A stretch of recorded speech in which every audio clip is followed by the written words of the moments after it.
Question है, बाबा गरिया पूजा त्योहार कहाँ मनाया जाता है। बहुत ही अच्छा क्वेश्चन है, ध्यान से देखिएगा। बाबा गरिया पूजा त्योहार जो है ये साथियों त्रिपुरा में मनाया जाता है। तो option number D correct answer हो जाएगा, त्रिपुरा। अगला क्वेश्चन है, निम्नलिखित में से कौन एक सुमेलित नहीं है, यानी इनमें से कौन सा जोड़ा है जो कि एक गलत है। तो देखिए बिहू जो है ये असम राज्य में मनाया जाता है, पोंगल तमिलनाडु में मनाया जाता है, बैसाखी पंजाब में मनाया जाता है, लेकिन ओणम जो है ये आंध्र प्रदेश में नहीं बल्कि ओणम केरल में मनाया जाने वाला त्यौहार है। तो ये जोड़ा गलत था, तो यही आपका आंसर हो जाता, ऑप्शन नंबर बी इस क्वेश्चन के लिए करेक्ट होगा। आगे देखिए, निम्नलिखित में से किस त्योहार में सूर्य की पूजा की जाती है। देखिए इनमें से वो कौन सा त्योहार है जिसमें सूर्य देवता की पूजा की जाती है। तो देखिए करेक्ट आंसर हो जाएगा Chhath Puja, option number C correct answer होगा। बिहार का एक बहुत ही लोकप्रिय पूजा है छठ पूजा, जिसमें सूर्य देवता की पूजा की जाती है। तो इस क्वेश्चन के लिए करेक्ट आंसर होगा ऑप्शन नंबर सी छठ पूजा। आगे देखिए, अमीर खुसरो का नाम जोड़ा जाता है किससे। तो भाई अमीर खुसरो ने इनमें से किसका आविष्कार किया था साथियों। तो देखिए अमीर खुसरो ने जो है ना सितार यहाँ आप लिख रहे हैं ना, देखिए सितार और तबला इन दोनों का ही आविष्कार किया था। तो इनका ए और सी दोनों ही यहाँ पर करेक्ट आंसर हो जाएगा साथियों। यहाँ पर जो है ना ए और सी दोनों ही करेक्ट आंसर होगा, क्योंकि अमीर खुसरो ने सितार और तबला इन दोनों का ही आविष्कार किया था। दोनों का आविष्कार अमीर खुसरो को माना जाता है, तो याद रखिएगा, यहाँ थोड़ा टाइपिंग मिस्टेक है। चलिए तो आगे देखते हैं, भारतीय मुद्रा का नाम किसने रखा था। तो ध्यान से देखिए, भारतीय मुद्रा का नाम रुपया किसने रखा था। तो शेरशाह सूरी ने। ठीक है, भारतीय रुपये का नाम जो है रुपया या भारतीय मुद्रा का नाम रुपया सबसे पहले किसने रखा था। तो शेरशाह सूरी ने। आगे देखिए, भारत के राष्ट्रीय चिन्हों में कितने शेर होते हैं। तो भाई सिंपल क्वेश्चन है, भारत का जो राष्ट्रीय चिन्ह है उसमें कितने शेर होते हैं। तो 4 शेर होते हैं, करेक्ट आएगा ऑप्शन नंबर बी 4। आगे देखिए नेक्स्ट है, दक्षिण अफ्रीका में प्रवास के दौरान महात्मा गांधी ने निम्न में से किस पत्रिका का प्रकाशन किया था। तो भाई साउथ अफ्रीका में जिस वक्त गांधी जी रहते थे उस समय गांधी जी ने कौन सा पत्रिका प्रकाशन किया था, ये आपको बताना है। तो याद रखिएगा इंडियन ओपिनियन। ठीक है, इंडियन ओपिनियन यहाँ आपका करेक्ट आंसर होगा, ऑप्शन नंबर डी याद रखना, इंडियन ओपिनियन। आगे देखिए, भारत के स्वतंत्रता आंदोलन के दौरान महात्मा गांधी द्वारा किस स्थान पर साबरमती आश्रम की स्थापना की गई थी। तो देखिए, भारत के स्वतंत्रता आंदोलन के दौरान महात्मा गांधी द्वारा किस स्थान पर साबरमती आश्रम की स्थापना की गई थी। याद रखिएगा अहमदाबाद में, करेक्ट आएगा option number B Ahmedabad Gujarat. Next है, जनता पार्टी के शासनकाल के दौरान भारत के राष्ट्रपति कौन थे। तो देखिए, जनता पार्टी के शासनकाल के दौरान भारत के राष्ट्रपति कौन थे। तो याद रखिए नीलम संजीव रेड्डी। तो नीलम संजीव रेड्डी यहाँ आपका करेक्ट आंसर हो जाएगा, ऑप्शन नंबर बी याद रखना है, नीलम संजीव रेड्डी। चलिए नेक्स्ट क्वेश्चन है, निम्नलिखित में से कौन सी घटना सबसे पहले घटी। देखिए इनमें से वो कौन सी घटना है जो कि भाई सबसे पहले घटित हुई है, ये आपको बताना है। तो साथियों देखिए, खेड़ा सत्याग्रह की बात करें तो यहाँ पर जो है ना, खेड़ा सत्याग्रह की बात करें तो 1918 आ जाता है यहाँ। ठीक है, 1918। यहाँ पर सविनय अवज्ञा आंदोलन की बात करें 1930-31, असहयोग आंदोलन की बात करें तो 1920-22 और चंपारण सत्याग्रह की बात करें तो 1917। तो देखो, चंपारण सत्याग्रह सबसे पहले हुआ था 1917 में, बाकी उसके बाद ये सभी घटनाएं हुई हैं। तो इसका करेक्ट आंसर होगा ऑप्शन नंबर डी चंपारण सत्याग्रह पूर्ण। चलिए अगला क्वेश्चन है, हॉकी में पेनल्टी स्ट्रोक कितनी दूरी तक मारा जाता है। अब हॉकी के खेल में जो पेनल्टी स्ट्रोक मारा जाता है वो साथियों कितनी दूरी से मारा जाता है। तो याद रखना गोल से 8 गज की दूरी से, करेक्ट आएगा ऑप्शन नंबर ए 8 गज। आगे देखिए नेक्स्ट है, 1905 से पहले ब्रिटिश भारत का सबसे बड़ा प्रांत कौन सा था। तो 1905 से पहले ब्रिटिश भारत का सबसे बड़ा प्रांत पूछा है, जो कि था बंगाल, ऑप्शन नंबर सी, क्योंकि 1905 में ही बंगाल का विभाजन हुआ था। तो 1905 से पहले भारत का सबसे बड़ा प्रांत कौन सा था ब्रिटिश भारत का। तो याद रखिएगा बंगाल। ठीक है, आगे देखिए 1905 के अधिनियम किस समिति पर आधारित थी। तो देखिए 1905 का जो अधिनियम था याद रखिएगा साइमन कमीशन पर आधारित थी, option number A Simon commission.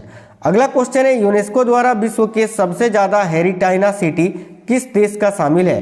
तो यूनेस्को द्वारा विश्व के सबसे ज्यादा हेरिटाइना सिटी जो है ये किस देश का शामिल है। तो याद रखिएगा करेक्ट आंसर हो जाएगा इटली का। ठीक है, इटली का। भारत का साथियों कितना है, तो देखिए इटली के कुल 59 है ना, 59, 159 नहीं, केवल 59 हेरिटाइना सिटी शामिल है और भारत का वहीं देखें तो 42। तो करेक्ट आएगा ऑप्शन नंबर ए इटली। चलिए आगे देखिए, डाक वितरण में तीव्रता लाने हेतु भारत में पिन कोड प्रणाली की शुरुआत कब हुई थी? काफी अच्छा क्वेश्चन है। तो भारत में पिन कोड प्रणाली की शुरुआत 15 अगस्त 1972 को हुई थी। ऑप्शन नंबर बी 15 अगस्त 1972 से। निम्नलिखित में से वह इस्पात संयंत्र कौन सा है जिसकी स्थापना द्वितीय योजना के दौरान नहीं की गई? यानी इनमें से वो कौन सी इस्पात संयंत्र है जो कि द्वितीय पंचवर्षीय योजना के दौरान नहीं की गई थी? तो देखिएगा यहाँ आपका करेक्ट हो जाएगा बोकारो इस्पात संयंत्र। बाकी भिलाई, दुर्गापुर और राउरकेला, ये तीनों संयंत्र जो है साथियों द्वितीय पंचवर्षीय योजना के दौरान स्थापित की गई थी, लेकिन बोकारो नहीं। Option number A correct answer हो जाएगा, बोकारो याद रखना है आपको। आगे देखिए, स्पाइकर्स शब्द निम्नलिखित में से किस खेल से जुड़े हैं? तो भाई स्पाइकर्स शब्द की बात करें तो ये किस खेल से जुड़ा हुआ शब्द है? तो याद रखिए वॉलीबॉल से। ऑप्शन नंबर ए करेक्ट हो जाएगा वॉलीबॉल। अगला क्वेश्चन है, संविधान में हमारे राष्ट्र का उल्लेख किन नामों से किया गया है? तो संविधान में हमारे राष्ट्र का उल्लेख किस नाम से किया गया है? तो याद रखिएगा भारत तथा इंडिया के नाम से। ऑप्शन नंबर ए भारत तथा इंडिया। अगला है, राष्ट्रपति को अध्यादेश जारी करने की शक्ति किस अधिनियम के द्वारा दी गई है? अधिनियम पूछा है, अनुच्छेद नहीं। तो देखिए राष्ट्रपति जो अध्यादेश जारी करते हैं वो किस अधिनियम के द्वारा दी गई है? तो देखिए यहाँ आपका करेक्ट आंसर हो जाएगा भारत सरकार अधिनियम 1935।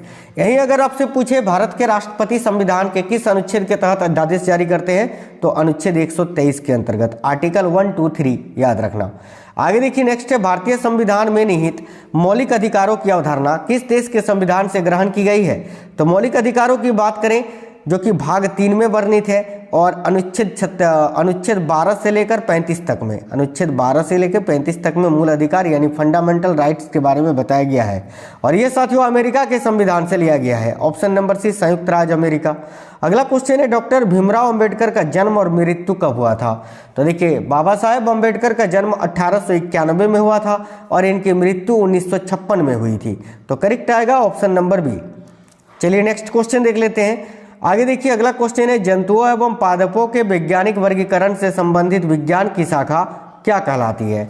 तो साथियों जंतुओं एवं पादपों के वैज्ञानिक वर्गीकरण से संबंधित विज्ञान की शाखा जो होती है वो क्या कहलाती है? याद रखना वर्गीकी कहलाती है। ऑप्शन नंबर बी वर्गीकी। देखिए कोशिका का जीवित अंश जीव द्रव्य कहलाता है, तो इसमें से किसे शामिल किया जाता है? तो देखिए कोशिका का जो जीवित अंश होता है वो जीव द्रव्य कहलाता है और इसमें से किसको शामिल किया जाता है? तो देखिए कोशिका द्रव्य, केंद्रक द्रव्य तथा अन्य कोशिकांगों को। तो यहाँ आपका राइट आंसर हो जाएगा option number D. Next question है, क्या कारण है कि व्यक्ति चट्टान पर प्रहार करते हुए चोटिल हो जाता है? देखिए इनमें से क्या कारण है कि व्यक्ति जब चट्टान पर प्रहार करता है तब वह चोटिल हो जाता है? तो इसका कारण है प्रतिक्रिया यानी क्रिया प्रतिक्रिया का नियम, जिसको हम बोलते हैं न्यूटन का थर्ड लॉ, न्यूटन का तीसरा नियम के कारण ऐसा होता है। आगे देखिए निम्नलिखित में से कौन सा राज्य पूर्वोत्तर 7 बहनों का सदस्य है? यानी इनमें से कौन सा राज्य है जो कि पूर्वोत्तर में 7 बहनों का, जो 7 स्टेट्स हैं उनका हिस्सा है? तो देखिए यहाँ आपका करेक्ट आंसर हो जाएगा त्रिपुरा। ठीक है, त्रिपुरा, मिजोरम, मेघालय, असम, ये सब है ना, याद रखना। यहाँ आपका करेक्ट आंसर हो जाएगा त्रिपुरा, ऑप्शन नंबर बी। आगे देखिए नेक्स्ट है, संघ राज्य क्षेत्र पुडुचेरी की सीमा किस राज्य के साथ स्पर्श नहीं करती है? तो पुडुचेरी की सीमा इनमें से किस राज्य के साथ नहीं लगती है ये आपको बताना है। तो मणिपुर के साथ भी लगता है पुडुचेरी की सीमा, है ना। इसके अलावा आंध्र प्रदेश, केरल के साथ तो लगता है, कर्नाटक के साथ नहीं लगता है। तो option number A correct answer हो जाएगा। आगे देखिए, भारत का क्षेत्रफल पाकिस्तान से लगभग कितना गुना अधिक है? तो भाई भारत का जो क्षेत्रफल है पाकिस्तान से 4 गुना अधिक है साथियों, याद रखना। ऑप्शन नंबर बी करेक्ट हो जाएगा, 4 गुना।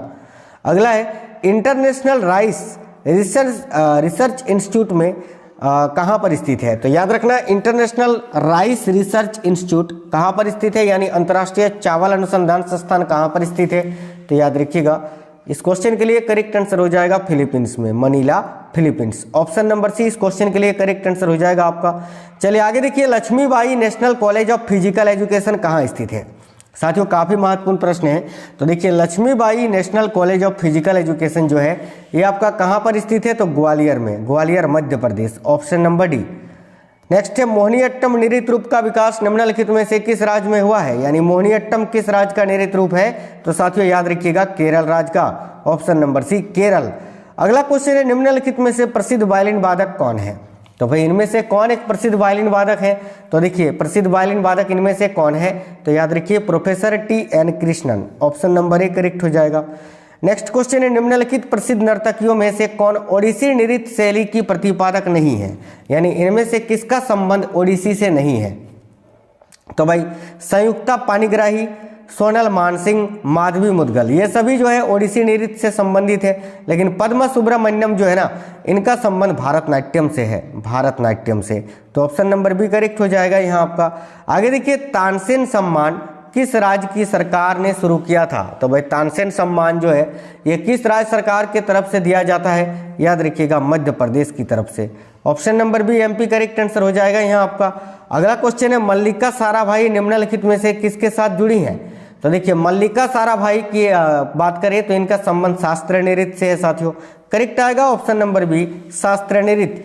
आगे देखिए वेदों की ओर सरल लो, यानी वेदों की ओर लौटो, इस आदर्श वाक्य को किसने प्रतिपादित किया था, तो वेदों की ओर सरल लो यानी वेदों की ओर लौटो का नारा किसने दिया था, तो स्वामी दयानंद सरस्वती जी ने, जिन्होंने 1875 में आर्य समाज की स्थापना की थी।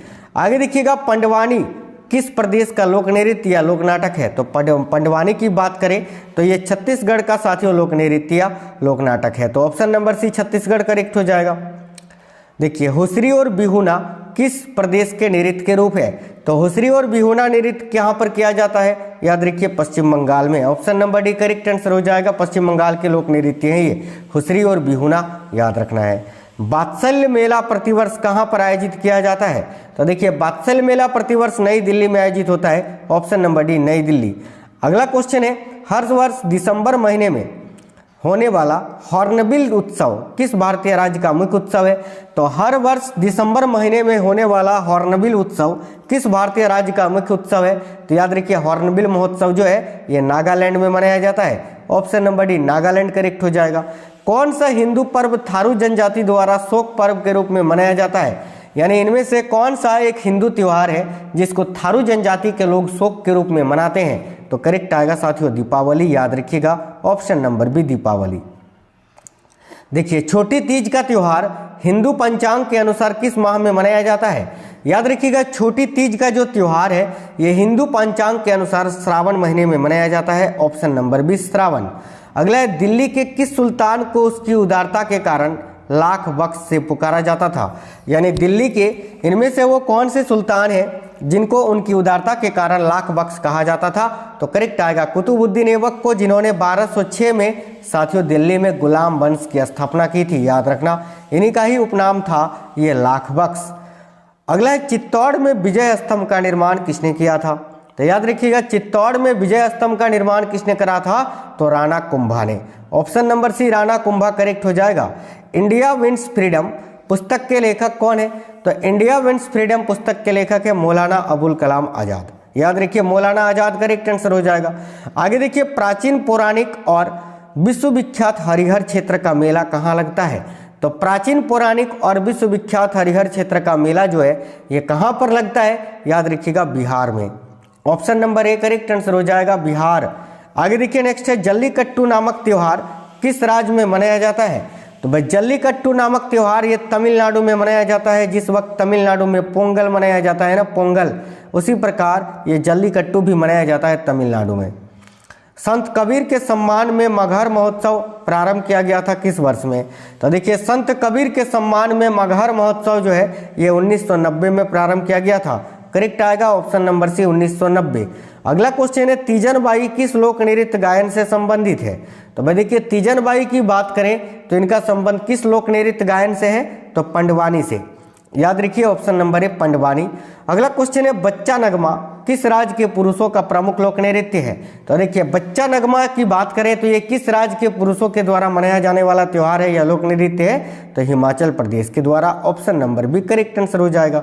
अगला है नृत्य, देखिए नृत्य नाटक सूरदास एवं शंकरिया किस पेशेवर जाति से संबंध रखते हैं?